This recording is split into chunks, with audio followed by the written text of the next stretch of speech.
laaste aand sommer vir ons vuur warm. Ons sê ook welkom by Herberg aan See wat by ons ingeskakel is. Ons vertrou dat hulle ook lekker met ons gaan saam sing. Ons eerste lied wat ons sing, ja, ek kan ook maar net noem van die selfone, maar u weet mos teen die tyd, dat hulle asseblief afgeskakel moet wees. Ons begin ons voorsang, ons eerste lied is lied 175, Majesteit.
Goed, ons volgende lied is Vonk 104, Wat 'n vriend het ons in Jesus. Ja.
Lied 513, ons sing verse 1 en 3, soek in God jou sterkte.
Vervolgens vonk 120, ons sing ook daar die eerste tot die derde vers, soos 'n wildsbok.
Lied 516, al sou die vyeboom nie bot nie.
532. Ons Vader neem ons hande en ons sing daar al 3 verse.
Ons sluit af met Vlam 48, Hemelvader, ek aanbid U, en ons sing die eerste versie 2 keer.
Baie dankie vir die saamsing.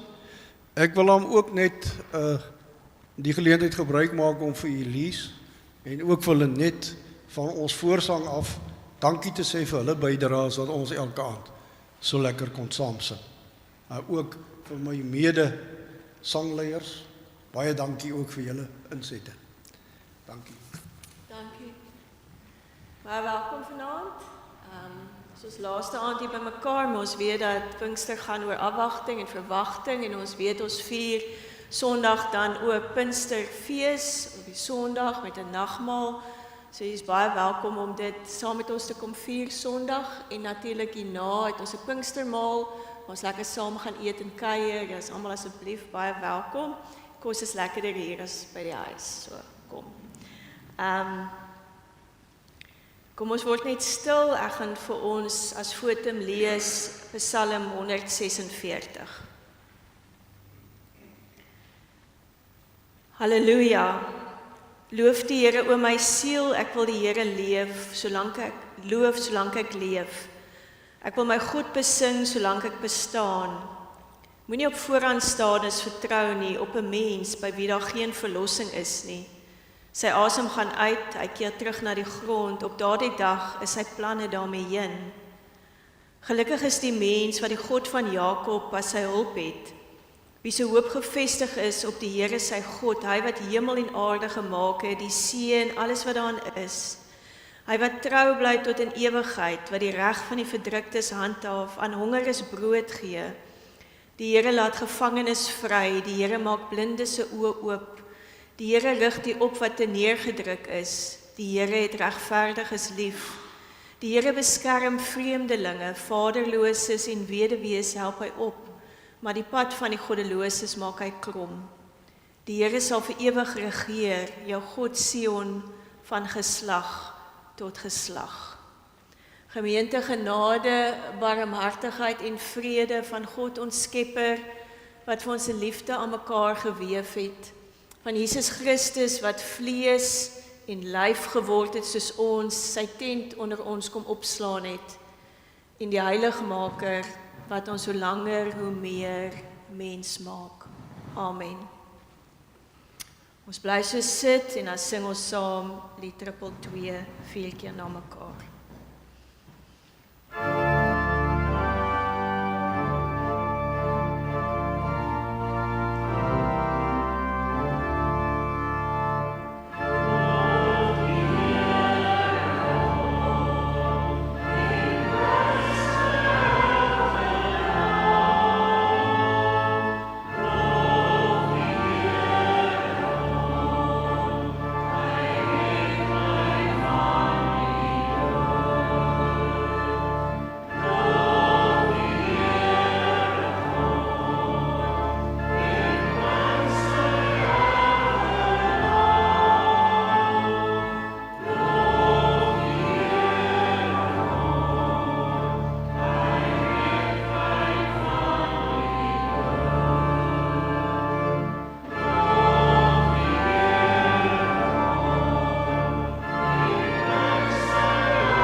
Vanaand is ons by die kleur blou.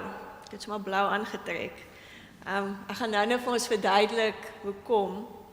Maar kom ons word stil en dan bid ons saam en as ons klaar die gebed gebid het, staan ons en ons sing lied 442.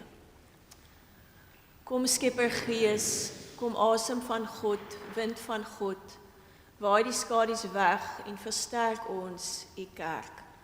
Kom Skepper Gees, kom deernisvolle warm lig, vul die diepste binneste van ons harte, ons is niks sonder u. Kom Skepper Gees, kom gas van die siel, vrede in ons stryd, rus in ons inspanning, vreugde wat ons vertroos in lyding. Kom Skepper Gees.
Ons gaan lees uit die Lukas Evangelie, Lukas 1 en Lukas 4, maar voor ons saam lees, wil ek eers iets verduidelik van die tema van vanaand en ook die kleur. So Elise, jy kan maar eintlik die prent op die skerm gooi. So, hoekom blou? Ons bely in die belydenis van Nia en ons het daarby aangeraak Sondag aand die volgende oor die Heilige Gees.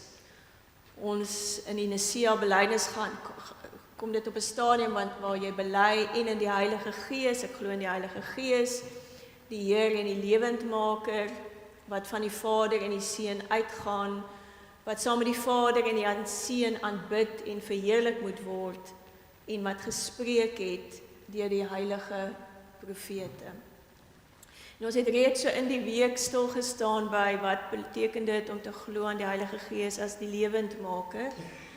Die teologiese formulering dat die Gees die Gees uitgaan van die Vader en die Seun, was net 'n manier hoe die vroeë kerk iets wou vertel het dat die werk van God drie-enig nie los is van mekaar nie.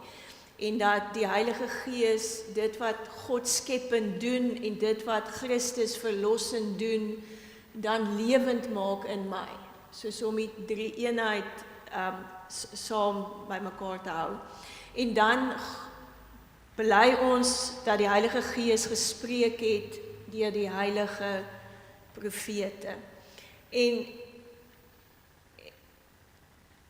my eerste gedagte was ook dat Maria se profeet.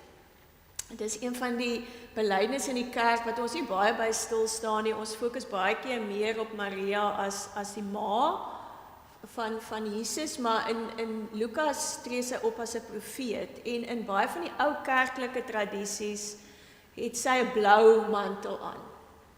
Wat herinner aan haar reinheid, wat herinner aan die hemel. So julle sal sien daaronder op een van die prente is die blou van Maria. So die blou, die profesie Maria. Ons glo dat die Heilige Gees spreek deur die profete.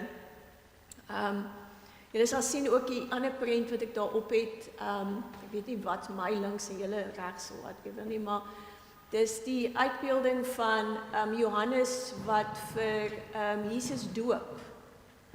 En die beeld is eintlik baie mooi, die rivier, die Jordaanrivier word uitgebeeld met sulke stroke wat so in blou geverf word. En ons weet, daar's nog 2 persone wat profete is, dat Johannes is die profeet en Jesus staan in die lyn van die profete van die Ou Testament.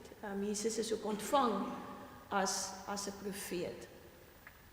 So dis al die bloue wat ons vanaand by gaan stil staan, dat ons glo dat die Heilige Gees spreek deur die profete. Ek gaan vir ons 2 tekste lees. Die eerste een is Lukas 1 en dan Lukas 4 en ek wil hê julle moet bewus raak van hoe die Gees gedurig teenwoordig is in hierdie momente van beide Maria en van Jesus se lewe. Ons het reeds Sondag aand stil gestaan by die Heilige Gees of die engel wat beloof dat die Gees sal Maria oorskadu, lewe na wek. En dan lees ons verder in Lukas 1 dat Maria gaan kuier het by Elisabeth. En ek lees vir ons vers 41 aan.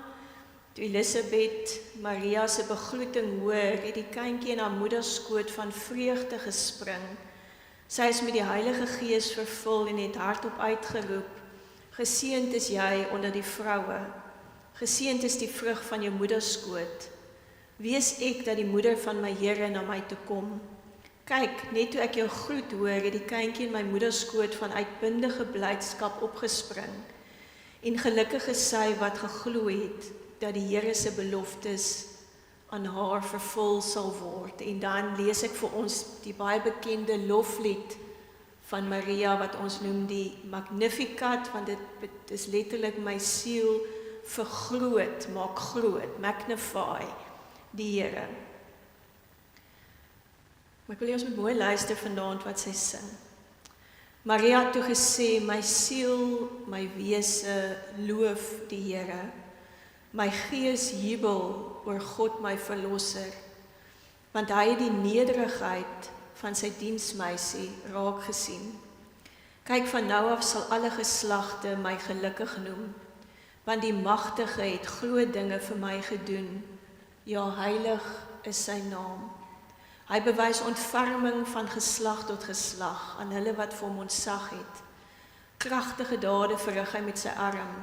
Die denke van hoogmoediges verwar hy. Heersers ruk hy van hulle trone af en geringes verhoog hy. Hongeriges versadig hy met goeie gawes en rykes stuur hy weg met leë hande. Sy diensknegt Israel het hy bygestaan deur sy ontferming in gedagte te hou, soos hy dit aan sy voorvaders beloof het, aan Abraham en sy nageslag vir ewig. En in hierdie lofsang, ek gaan nou net terugkom daarna, praat Maria die taal wat die Oud-testamentiese profete ook gepraat het. So sy in haar mond word taal geplaas wat ons reeds vind in Jesaja, Jeremia, Esegiel, en sy tree op as 'n profeet. Dan in Lukas 4, en dis die gedeelte eintlik vanaf Jesus wat ingelei word in die woestyn, sy doop en dan sy eerste proefpreek, sy openbare optrede in Nasaret. En hy gaan vir ons lees vers 1:14 en dan vanaf vers 16. So Lukas 4 begin met vol van die Heilige Gees. Het Jesus van die Jordaan teruggekeer en is deur die Gees in die woestyn gelei. Ons ken dan sy die versoeking, maar dit het begin met die Gees wat vir Jesus in die woestyn inlei. En dan in vers 14, vol van die krag van die Gees, het Jesus na Galilea teruggegaan en die nuus oor hom het deur die hele omgewing versprei. Hy het die mense in hulle sinagoges geleer en almal het met lof van hom gepraat. Weereens die Gees van God wat in Jesus se prediking teenwoordig is. En dan toe Jesus in Nasaret kom, waar hy groot geword het, het hy op die Sabbat na die sinagoge gegaan soos sy gewoonte was. Toe hy opstaan om voor te lees, is die boekrol van die profeet Jesaja vir hom aangegee, en hy het dit oopgerol en die plek gevind waar geskryf staan. So hier lees Jesus uit Jesaja, dis ook die teks wat ons kry in Jesaja 63, dink ek. Die Gees van die Here is op my, omdat hy my gesalf het om die goeie boodskap aan arme mense te verkondig. Hy het my gestuur om vir gevangenes aan te kondig dat hulle vrygelaat sal word, en vir blindes dat hulle weer sal sien, om onderdruktes te bevry en om die genadejaar van die Here aan te kondig. Hierna het Jesus die boekrol opgerol, dit aan die amptenaar teruggegee en gaan sit, en almal in die sinagoge se oë was stip op hom gerig. Toe het hy met hulle begin praat, hierdie gedeelte uit die skrif is vandag vervul, terwyl julle daarna geluister het. Almal het hulle instemming met hom betuig en was verwonderd oor die woorde vol genade wat uit sy mond gevloei het, en hulle het gesê, is hy dan nie die seun van Josef nie? Toe sê Jesus vir hulle, julle sal seker die spreekwoord aan my wil voorhou, genees Heer, genees jouself. Ons het gehoor wat alles in Kapernaum gebeur het, doen daardie dinge nou ook hier in jou tuisdorp. En hy het gesê, amen, ek sê vir julle, geen profeet is welkom in sy tuisdorp nie. Wat ek vir julle sê, is die waarheid. In Elia se tyd, toe die hemel vir 3 jaar en 6 maande gesluit gebly en 'n groot hongersnood in die land geheers het, was daar baie weduwees in Israel. Tog is Elia nie na een van hulle gestuur nie, maar wel na 'n weduwee in Sarfat in die omgewing van Sidon. Daar was ook in die tyd van die profeet Elisa baie melaatses in Israel.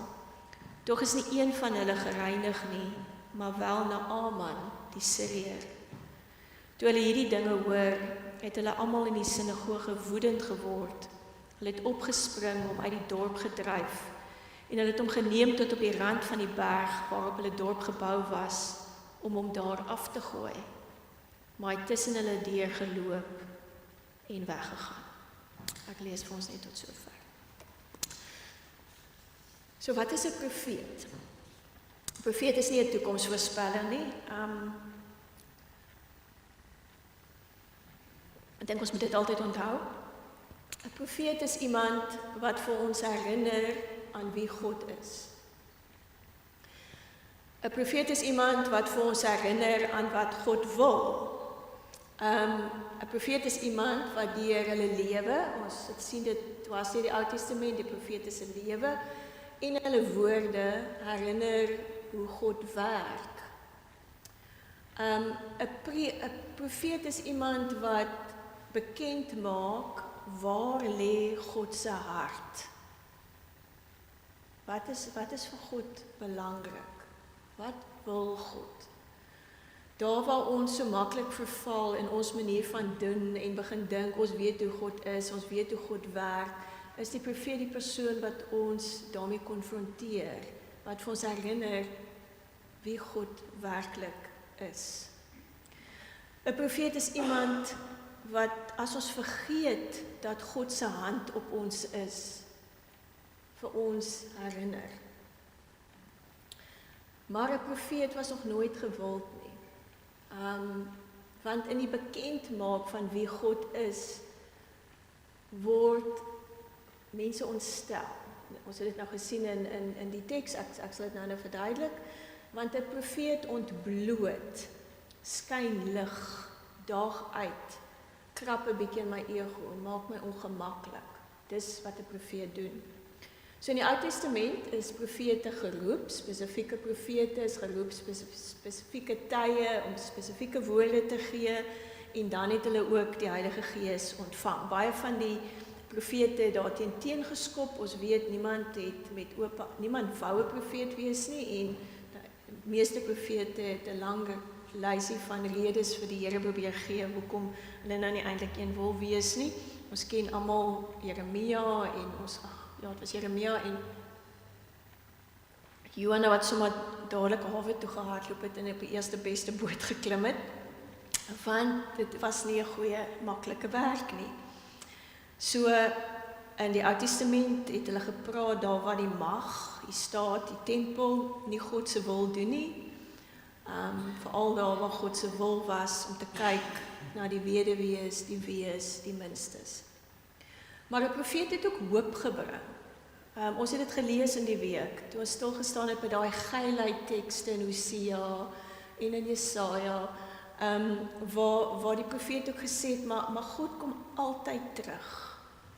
God gaan altyd weer geilheid bring, God gaan herstel, so die profeet is ook, bring ook beloftes in tye van angs, van magteloosheid, van wanhoop, van hulpeloosheid.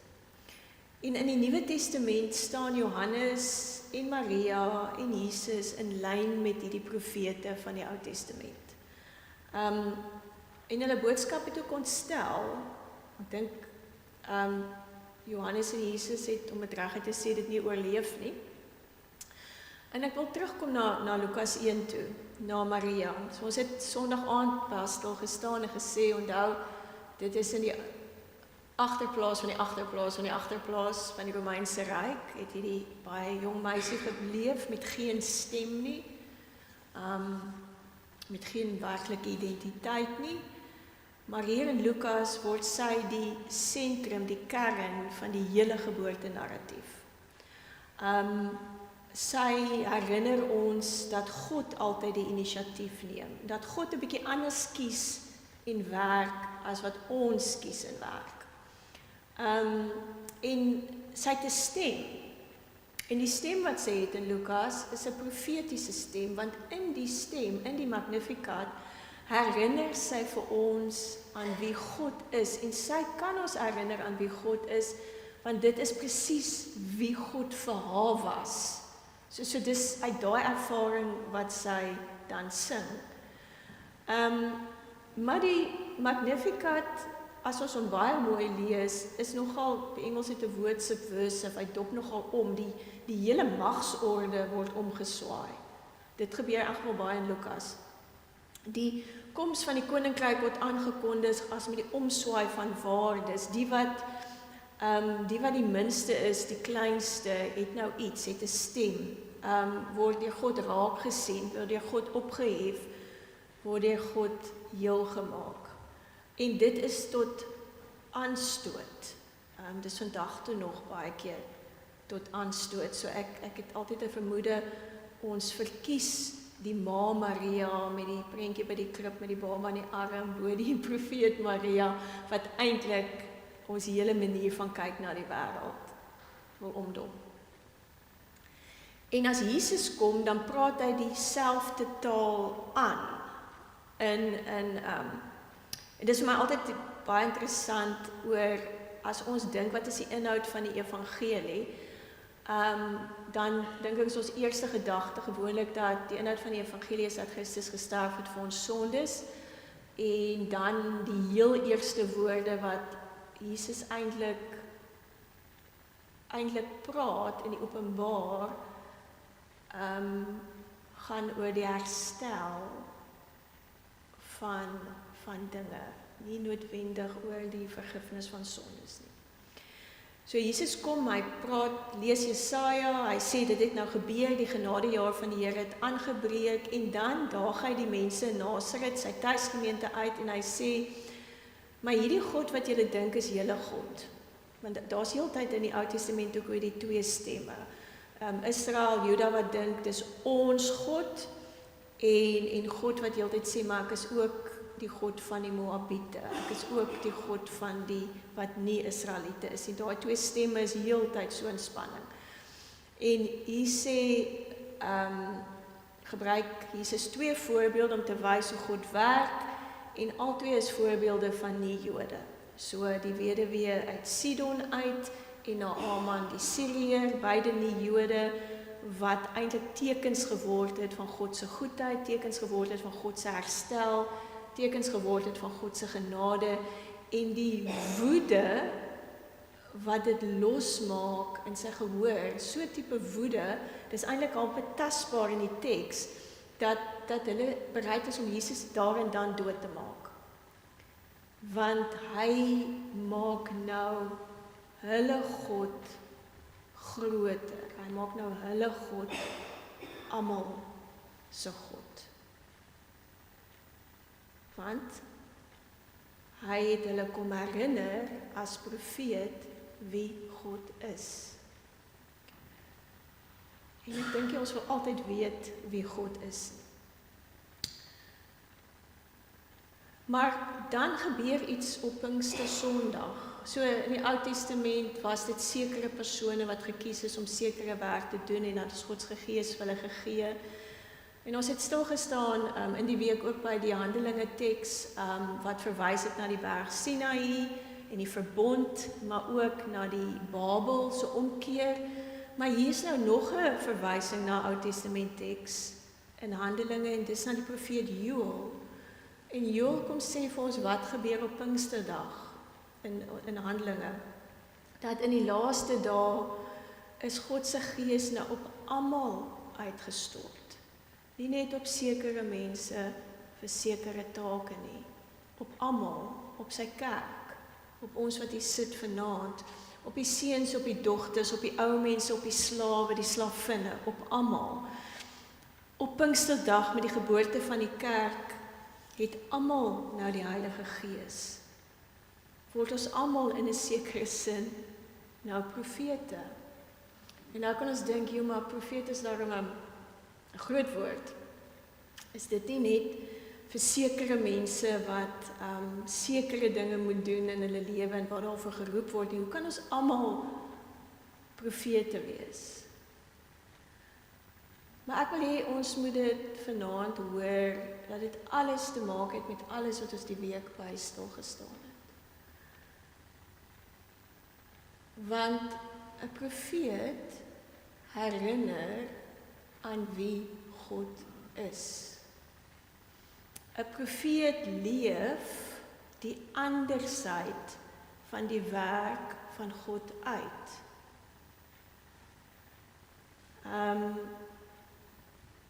So ons het Sondag gehoor dat van ons geskaapenheid in God, dat die Gees betrokke was by ons skepping, dat God deur sy Heilige Gees nog met ons besig is, dat die Gees oor ons hover, dat die Gees in ons is, dat die Gees besig is om ons te verander, dat, soos Calvin gesê het, ek kan nie aan myself dink sonder om aan God te dink nie, kan nie aan God dink sonder om myself te dink nie. So ek is 'n geskapene wat die Gees ontvang het.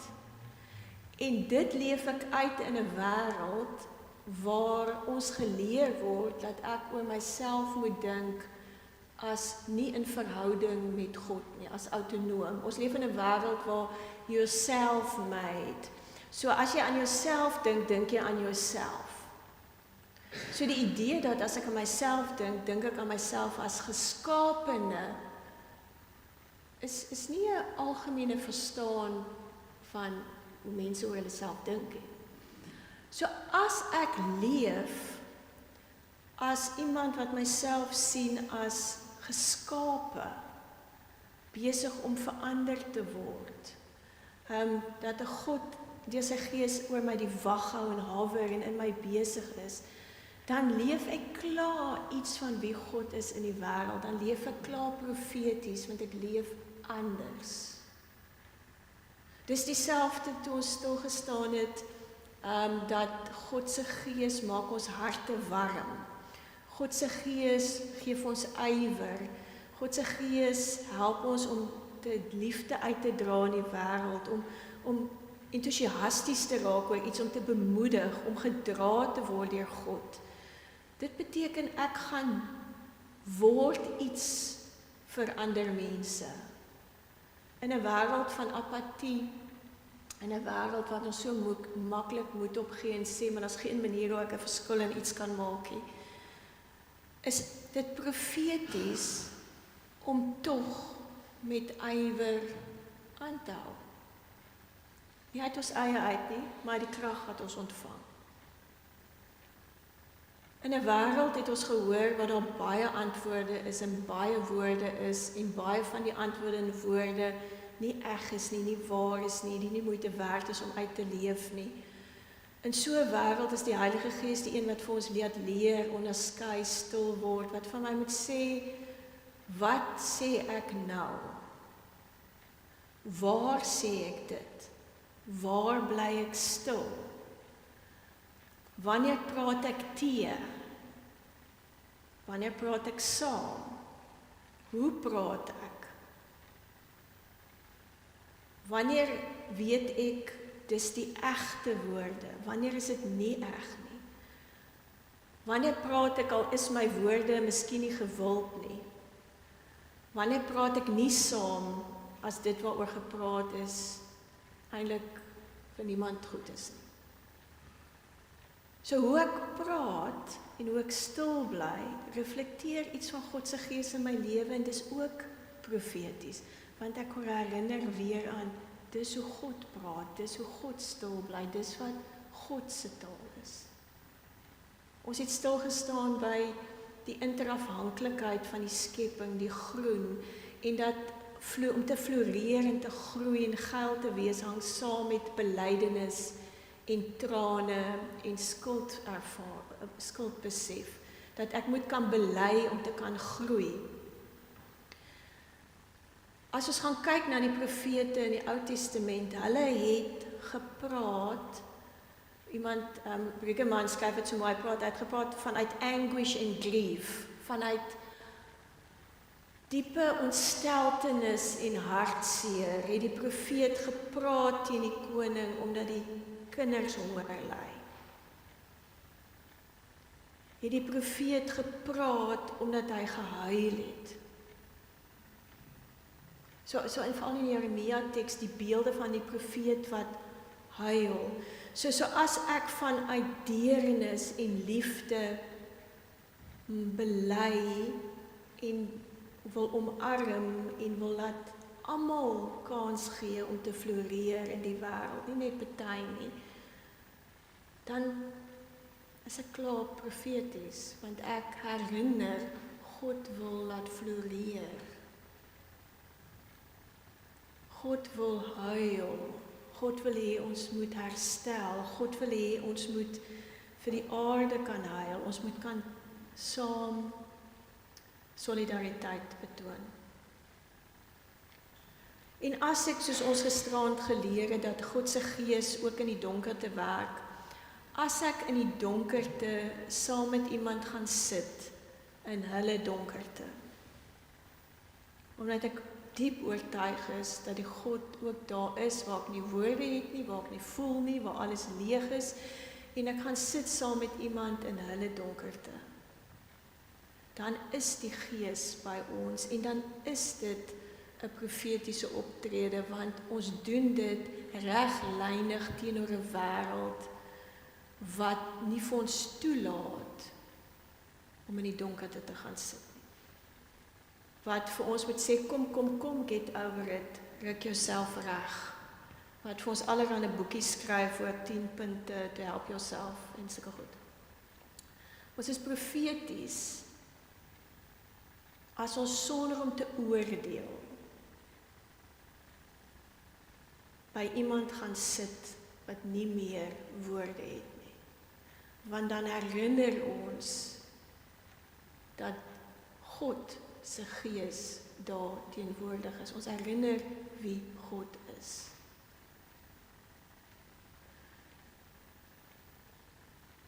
So as die Heilige Gees werk deur die profete, as die Heilige Gees ons almal in 'n sin profete maak, beteken dit nie ons het nou almal 'n taak om op 'n straat op te gaan staan of verskriklike groot dinge te verrig nie.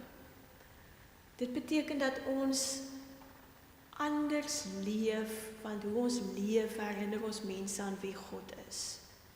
Ons kyk anders, ons praat anders, ons huil, ons bid vir almal. Ons harte breek. Ons spreek onreg aan wanneer dit oor ons pad kom. Ons betaal mense genoeg. Ons deel uit as ons te veel het. Ons praat nie saam daar waar taal verdeel nie.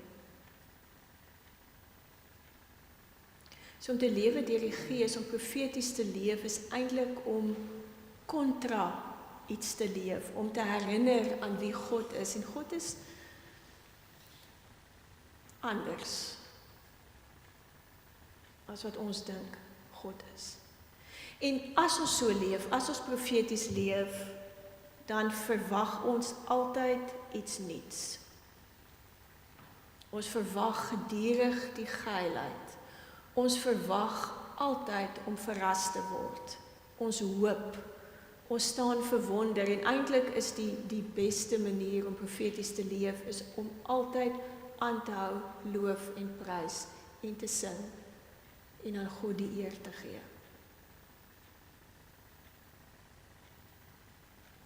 So dis die uitnodiging van God se Gees wat deur die profete gewerk het en deur ons en ons as kerk.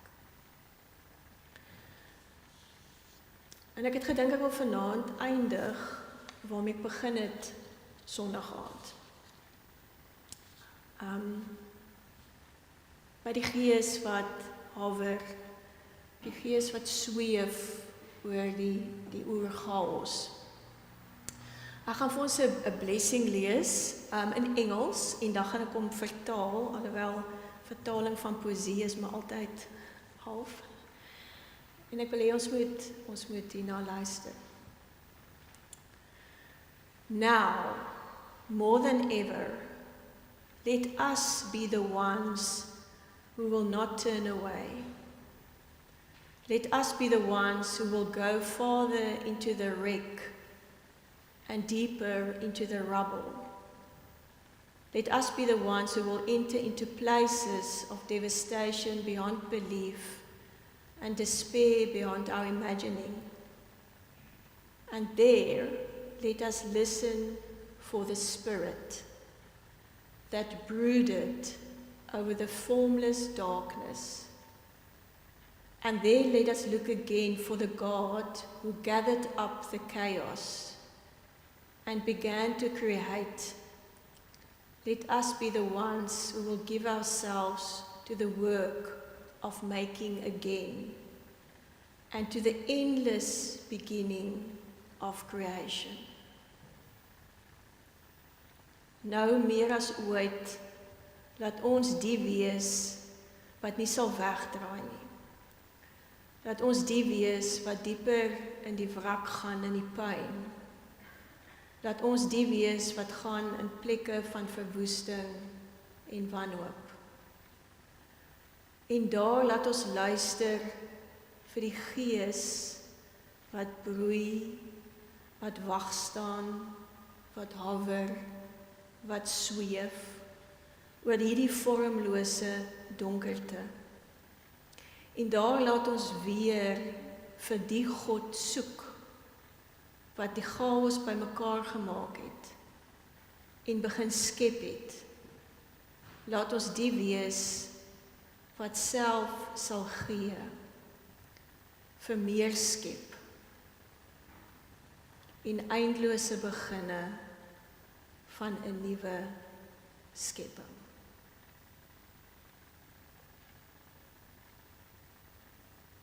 Kom ons sit ook met hierdie beeld in ons kop vir 'n rukkie in stilte.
Kom Skepper Gees, kom waai deur ons en herskep ons.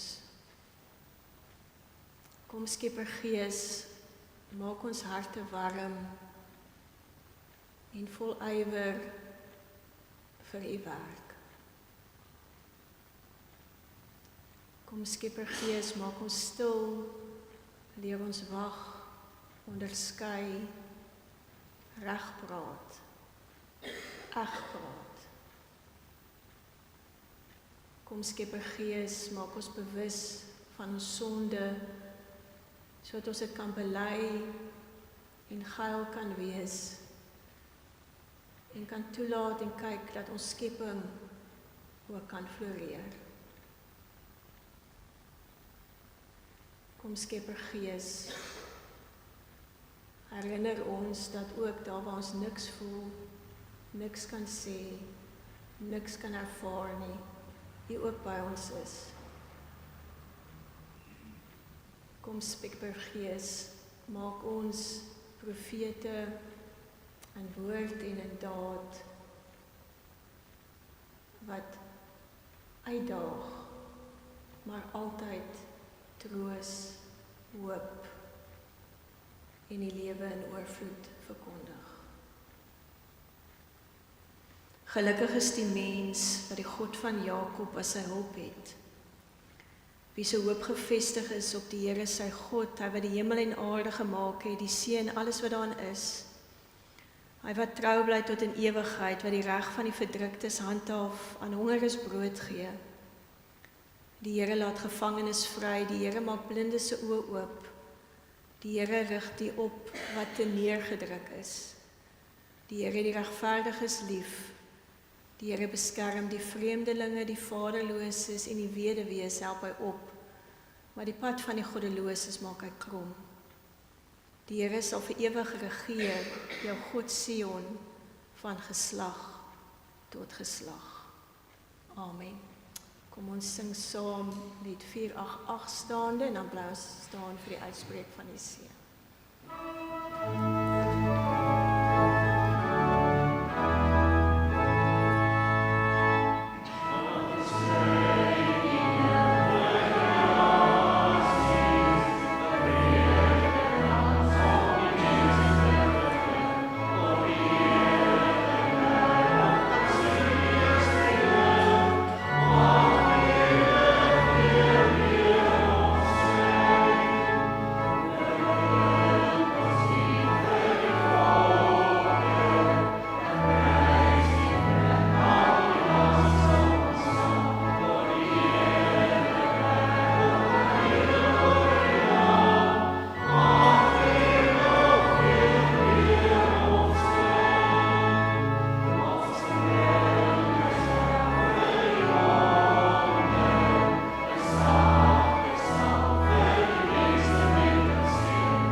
Ontvang die seën van die Here. Mag die drie-enige God, ons Skepper, ons Verlosser, ons Trooster, julle seën en julle beskerm. Mag die God sy aangesig oor julle laat skyn en julle genadig wees. Mag hierdie God sy aangesig na julle toe oplig en aan julle sy vrede gee. Amen.